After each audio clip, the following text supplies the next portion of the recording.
제6장 안식일에 예수님께서 밀밭 사이로 지나가셨습니다. 제자들이 밀 이삭을 잘라 손으로 비벼서 먹었습니다. 그러자 몇몇 바리새파 사람들이 말했습니다. 어찌하여 당신들은 안식일에 해서는 안 되는 일을 합니까? 예수님께서 그들에게 대답하셨습니다. 너희들은 다윗과 그 부하들이 굶주렸을 때 다윗이 한 일을 읽어보지 못했느냐? 다윗은 하나님의 집에 들어가서 제사장들 외에는 그 누구도 먹어서는 안 되는 진설병을 먹고 자기 부하들에게도 주지 않았느냐? 예수님께서 바리새파 사람들에게 말했습니다. 인자는 안식일의 주인이다. 또 다른 안식일에 예수님께서 회당에 가셔서 가르치고 계셨습니다. 거기에 오른손이 오그라든 사람이 있었습니다. 율법학자들과 바리새파 사람들이 예수님께서 안식일에 사람을 고치시는지 보기 위해 살피고 있었습니다. 그들은 예수님을 고소할 거리를 찾으려고 하였습니다.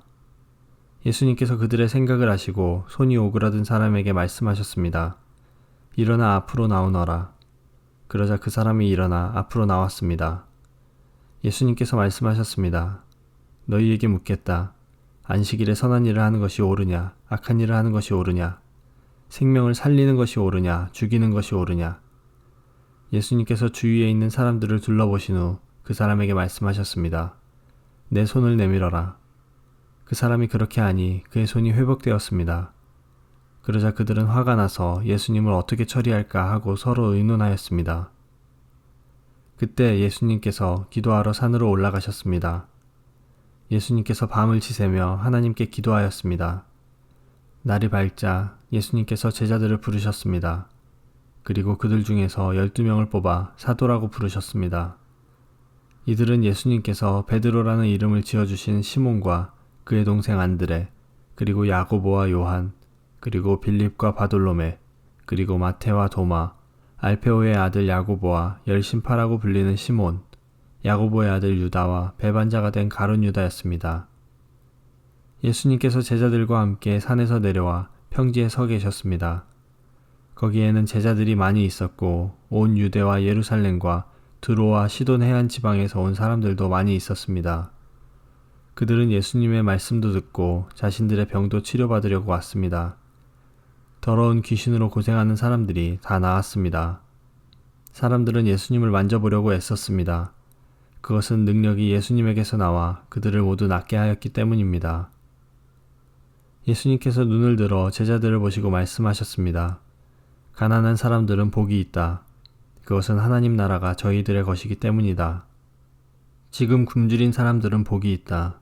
그것은 너희가 배부르게 될 것이기 때문이다. 지금 우는 사람들은 복이 있다. 그것은 너희가 웃게 될 것이기 때문이다. 인자 때문에 사람들이 너희를 미워하고 너희를 배척하고 욕하고 누명을 씌울 때 너희에게 복이 있다. 그날에 기뻐하고 뛰어놀아라. 이는 하늘에서 너희의 상이 크기 때문이다. 그들의 조상들도 예언자들을 그렇게 대하였다. 그러나 너희 부자들은 화가 있다. 너희는 이미 위로를 다 받았다. 지금 배부른 너희들은 화가 있다. 너희가 굶주리게 될 것이다. 지금 웃는 사람들은 화가 있다.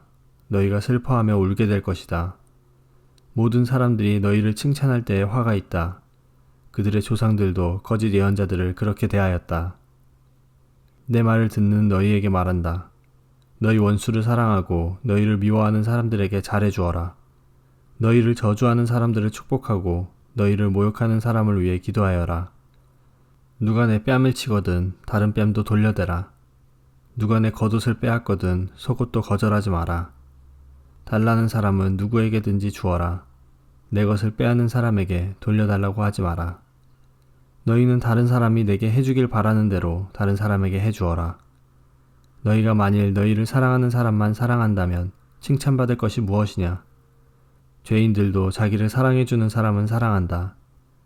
너희가 만일 너희에게 잘해주는 사람에게만 잘해준다면 칭찬받을 것이 무엇이냐? 죄인들도 그렇게나 한다. 너희가 만일 되돌려받을 수 있겠다고 생각하는 사람에게 꾸어준다면 칭찬받을 것이 무엇이냐? 죄인들도 그대로 돌려받을 생각으로 죄인들에게 꾸어준다. 너희는 원수를 사랑하고 좋게 대하며 되돌려받을 생각을 하지 말고 꾸어주어라. 그러면 너희의 상이 클 것이고 가장 높으신 분의 아들이 될 것이다. 이는 하나님께서는 은혜를 모르는 사람과 악한 사람에게도 자비로우시기 때문이다. 너희의 아버지가 자비로우신 것처럼 자비로워져라. 비판하지 마라. 그러면 너희도 비판을 받지 않을 것이다. 비난하지 마라. 그러면 너희도 비난을 받지 않을 것이다. 용서하여라. 그러면 너희도 용서받을 것이다. 주어라. 그러면 너희에게도 주어질 것이다. 되를 누르고 흔들어 넘치도록 재어서 너희의 품에 안겨주실 것이다. 너희가 남에게 줄 때에 잰 분량만큼 너희가 도로 받을 것이다. 그리고 예수님께서 이런 비유를 그들에게 말씀하셨습니다. 보지 못하는 자가 보지 못하는 자를 안내할 수 있느냐? 둘 다 구덩이에 빠지지 않겠느냐? 학생이 선생보다 더 나을 수 없다. 그러나 누구든지 다 배우고 나면 선생과 같아질 것이다. 어찌하여 너는 형제의 눈에 있는 작은 티는 보면서 내 눈 속에 있는 큰 통나무는 보지 못하느냐? 내가 자신의 눈 속에 있는 큰 통나무는 보지 못하면서 어떻게 형제에게 형제여 내 눈 속의 티를 빼어주마 라고 말할 수 있느냐? 위선자여 우선 내 눈 속에 있는 통나무나 빼내라. 그런 다음에야 내 눈이 잘 보여서 형제의 눈 속에 있는 티를 뺄 수 있을 것이다. 좋은 나무가 나쁜 열매를 맺을 수 없고 또 나쁜 나무가 좋은 열매를 맺을 수 없다. 나무마다 그 열매로 안다. 가시나무에서 무화과를 얻을 수 없고 가시덤불에서 포도를 딸 수 없다. 선한 사람은 그 마음속에 선한 것을 쌓았다가 선한 것을 내고 악한 사람은 그 마음속에 악한 것을 쌓았다가 악한 것을 낸다. 왜냐하면 사람은 그 마음속에 쌓여있는 것을 말하기 때문이다. 너희는 나에게 주여 주여 하면서 왜 내가 말한 것은 행하지 않느냐? 누구든지 내게 와서 내 말을 듣고 그대로 하는 사람이 어떠한 사람과 같은지 너희에게 보여주겠다. 그는 땅을 깊이 파고 바위 위에 기초를 놓고 집을 짓는 사람과 같다. 홍수가 나서 물이 세차게 들이치나 그 집을 넘어뜨릴 수 없다. 그것은 집이 잘 지어졌기 때문이다. 그러나 내 말을 듣고도 그대로 행하지 않는 사람은 기초 없이 땅 위에 집을 지은 사람과 같다. 물이 들이치자 그 집이 즉시 무너졌고 피해가 컸다.